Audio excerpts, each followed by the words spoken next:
David Hume, la causalidad. En el video pasado hablábamos del escepticismo de Hume basándonos en su distinción en impresiones e ideas. Decía Hume que las ideas son copia de las impresiones y que, aunque podía haber ideas compuestas que no fueran copia de impresiones correspondientes, esas ideas no pertenecían al conocimiento, sino que surgían como producto de la imaginación. Y claro, pues es bastante inútil hablar de su existencia. El caso es que, como no es posible ver la sustancia de las cosas, ni tampoco de nosotros mismos, Hume llega a la extraña conclusión de que no existimos, y bueno, de que nada existe. ¿Extraño? ¿O te parece normal, saltamontes? Pues para los saltamontes y otros seres comunes, normales y saludables como yo, pues no me parece normal. Pero para los filósofos, que al parecer estaban todos locos, pues sí, bastante normal. Ya recuerdo que me decías que según Parménides y Gorgias, aunque con algunas diferencias, no existimos. Que según Platón, lo que vemos en realidad son solo sombras sin importancia, es decir, que tampoco existen. Descartes no dice que no existamos, pero existimos solo como una sustancia que piensa. Y ahora con Hume ni siquiera podemos asegurar esto último, porque en realidad no podemos ver la sustancia. Entonces, pues tampoco estamos seguros de que existimos. Pero entonces no, yo no puedo. No, entonces los filósofos son todos unos asesinos. Pues muy bien tu resumen, Saltamontes. Y también muy bien el tuyo, Diógenes. En fin.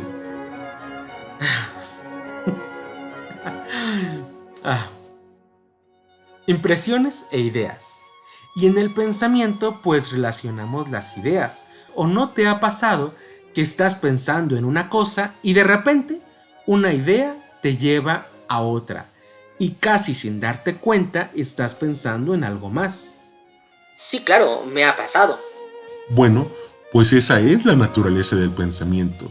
No está fija en algo, sino que a menudo una idea despierta otras. Es decir, asociamos unas ideas con otras.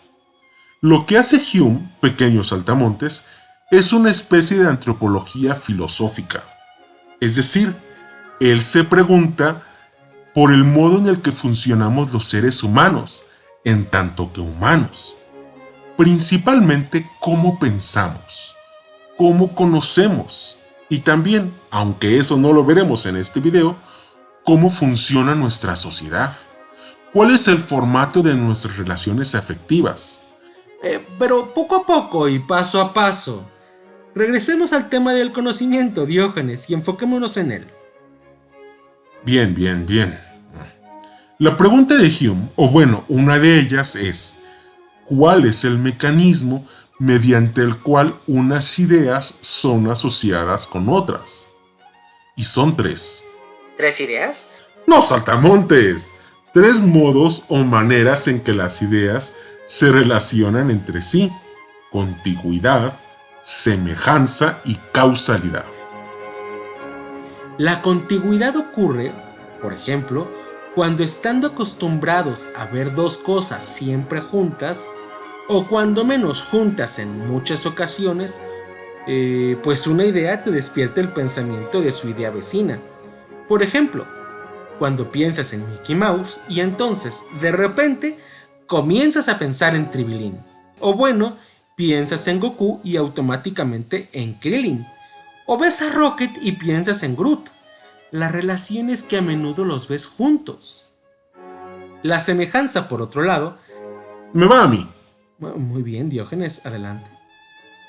La semejanza, por otro lado, tiene más que ver con el parecido entre las ideas. Por ejemplo, el parecido que hay entre Flash y Quicksilver, que claramente no están juntos, son de compañías diferentes. Y si los asociamos es sobre todo por una situación de su parecido. En este caso porque ambos personajes tienen una habilidad semejante, su supervelocidad, o también, claro, el pequeño de los increíbles. Esta es la idea de la semejanza, Pensamos en una cosa y luego en otra que es parecida, aunque nunca estén juntas. Yo no he visto muy seguido a estos tres personajes juntos. Y por último, la causalidad es el mecanismo... Sí, claro, ¿no? Tú vas a hablarle de la más importante. Bueno, Diógenes. Y a mí me dejas la chafa. Bueno, Diógenes, perdón, si quieres, explica tú la causalidad. Pues sí. Abusivo. Bueno, adelante, Diógenes, tú explícala. Bueno, saltamontes. La causalidad es el mecanismo más importante en la asociación entre las ideas. Esta tiene lugar... Yo sé. Porque una cosa es causa de otra. Por ejemplo, un rayo es causa de un trueno. O que encendemos una hoja de papel lo es de que éste se queme. No me interrumpas. Uy, bueno, está bien, perdón. En fin, ya que lo has hecho, ¿qué tienen en común ambos ejemplos? ¿Entonces fueron buenos ejemplos? Sí, lo fueron. ¿Qué tienen en común? Uy, pero no se enoje, señor Búho. No me enojo. Bueno, ya, perdón. Pues que ambos tienen que ver con el calor. O que el rayo puede provocar incendios.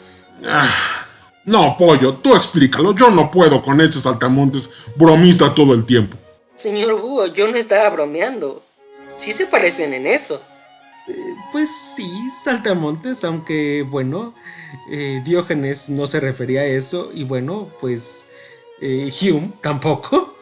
A lo que Hume se refiere es a que en ambos casos tenemos dos sucesos, el relámpago y el trueno por un lado y el fuego y el humo por el otro. Y también siempre está presente la prioridad temporal de uno de ellos respecto del otro. Primero ocurre el relámpago y luego tiene lugar el trueno. O bien, primero vemos el fuego y posteriormente el humo. O en otro ejemplo, primero una relación sexual y después el nacimiento de un nuevo ser. Y siempre es así y nunca al revés. Jamás podría ocurrir, por ejemplo, que primero el papel se carbonizara y luego lo quemáramos. Y como siempre ocurren las dos cosas en el mismo orden, llegamos a asumir que un suceso es causa y el otro consecuencia. ¿Pero cómo lo hacemos, saltamontes? ¿Vemos la causa? ¿Cómo dices? La causa entre ambos sucesos, ¿la puedes ver? Pues... Es decir, ves ambos sucesos, pero ¿ves la causa que los une? Pues sí, la veo. Ok. Si la ves, entonces puedes describirla. Describir la causa sin hablar de los sucesos que se está relacionando. ¿Ves la causa? Entonces dime de qué color es. ¿Qué forma tiene? No, creo que no la veo. Veo un suceso y veo el otro, pero no veo la causa que relaciona a ambos sucesos. Y si no la vemos, entonces ¿cómo es posible que tengamos la idea de causa? O bueno, tal vez no la ves, pero sí la oyes, o tienes alguna otra percepción de ella. ¿Algo que me puedas decir de ella? No. ¿Y no decía Hume que todas las ideas deben tener una impresión correspondiente? Pues sí, pero entonces no sé. Bueno, él decía que podía haber ideas que no fueran copia de las impresiones. Pero pues entonces eran ideas que no implicaban conocimiento alguno, sino que eran resultado pues de la imaginación. Pues sí, sí, es cierto. Aunque este es otro proceso, pequeños saltamontes. No la imaginación. Lo que dice Hume es que efectivamente no puedes ver la causa. Pero entonces, ¿cómo podemos tener esa idea? No es tanto la imaginación como te decía, pero existe otro modo. Bueno, pero entonces no sé cuál es ese otro modo. No vemos la causa en efecto, de modo que la idea de causa no es copia de una impresión, pero tampoco es resultado de la razón.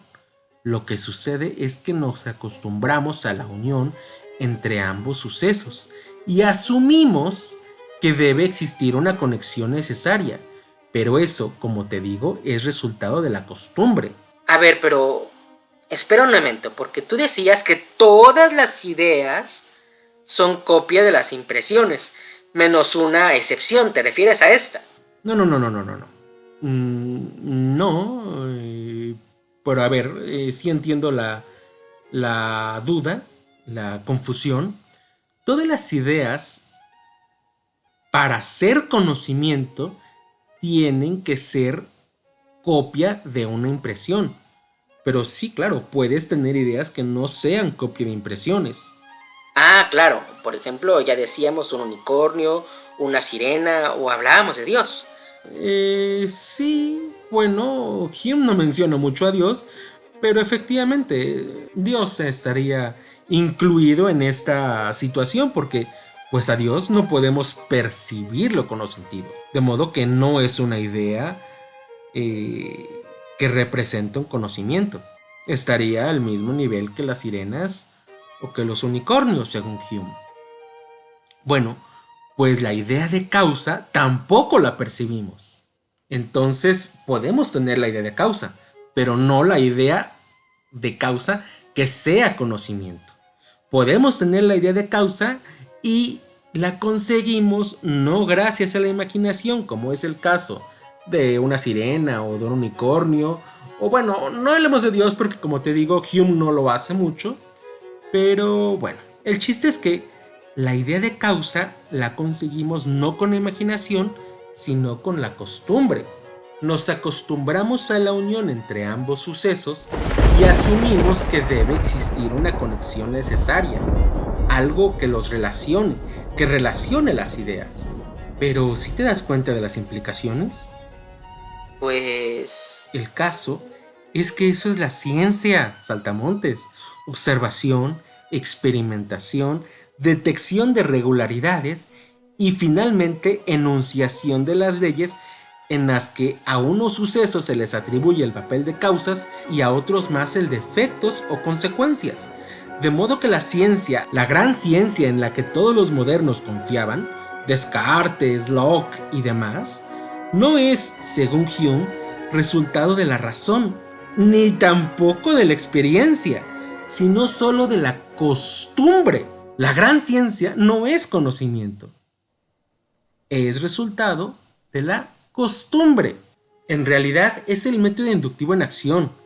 Observamos dos sucesos en repetidas ocasiones y con el tiempo, cuando nos acostumbramos, suponemos que existe una conexión necesaria y así, si tú vieras, por ejemplo, que cada que yo aplaudo cae un rayo, y si lo hago, por ejemplo, 100 veces, y por casualidad 100 veces cayera un rayo después de mi aplauso, podrías llegar a suponer que tengo una especie de poder mágico.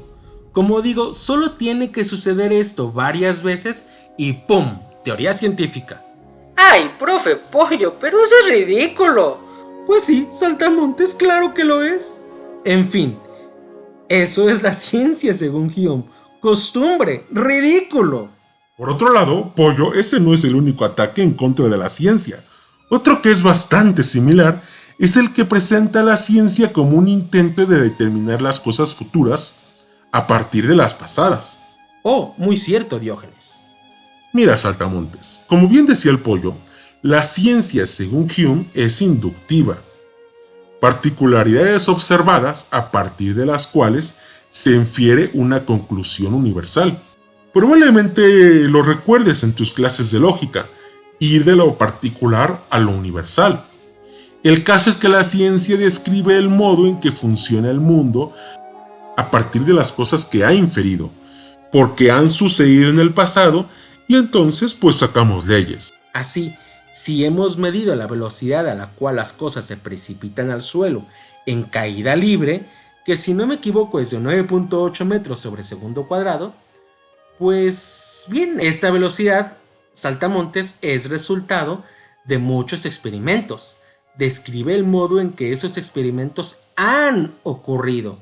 Pero, ¿y si el día de mañana cambiaran las cosas? Es decir, que el mundo haya funcionado de un modo específico hasta ahora, no implica que siga funcionando igual en el futuro. En efecto, en nuestra experiencia, primero ocurre el relámpago y luego suena un trueno. Pero, ¿y si en adelante, en vez de un trueno, sonara en los cielos una música de Mozart? ¡Ay, Diógenes, no tiene sentido! No lo tienes, saltamontes. Claro que no lo tiene. La ciencia, según Hume, no tiene sentido. Estamos muy seguros de ella, pero en realidad las cosas podrían cambiar. Todo lo conocemos inductivamente, no deductivamente. Hasta ahorita los conejos tienen conejos y los gatos gatos. Pero ¿qué sucedería si el mundo cambiara y los gatos empezaran a parir conejos y los conejos gatos? Pero eso jamás ha sucedido. En efecto, no ha sucedido. Ese no es el modo en el que ha funcionado el mundo. Pero eso lo sabemos inductivamente. Y la lógica inductiva, como sabes, si recuerdas tus clases de lógica, se puede equivocar, puesto que consiste en afirmar algo de las cosas que todavía no se conocen. Afirmar el futuro a partir de los experimentos pasados. Yo, por ejemplo, veo un cuervo y es de color negro. Veo otro cuervo y es de color negro. Y otro cuervo y es de color negro. Y otro más, también negro. De modo que tal vez el próximo que aparezca sea de color negro. Hola, ¿me hablaban? ¿Lo ves? Efectivamente, era negro. ¿Cómo dicen? Nos estábamos preguntando de qué color sería el próximo cuervo que viéramos. Pues negro. Los cuervos somos negros. Entonces, ¿todos los cuervos que has visto en tu familia o amigos son negros? Pues claro. Bueno, ¿y los que no has visto? Pues negros, supongo. ¿Supones? Bueno, claro. El método inductivo me hace suponer que incluso los cuervos que no he visto son o serán negros. ¿Método inductivo? ¿El método inductivo te ayuda a suponer las cosas que no conoces todavía? Sí, claro. El método inductivo es una estrategia de razonamiento que se basa en extraer conclusiones generales de premisas particulares. Ok, bueno, pues mira. Por ejemplo, el sol. Todos los días sale el sol por un lado y se pone por el otro. Si tú tienes el campo en el que duermes, verás que el sol sale siempre y más o menos a la misma hora por el mismo lado, ¿no? Y en la tarde noche se pone por el otro. Es decir, toma un conjunto de observaciones que se repiten de manera constante y a partir de ellas podemos concluir un principio general con el que podemos predecir lo que sucederá en un futuro, siempre sobre los mismos fenómenos.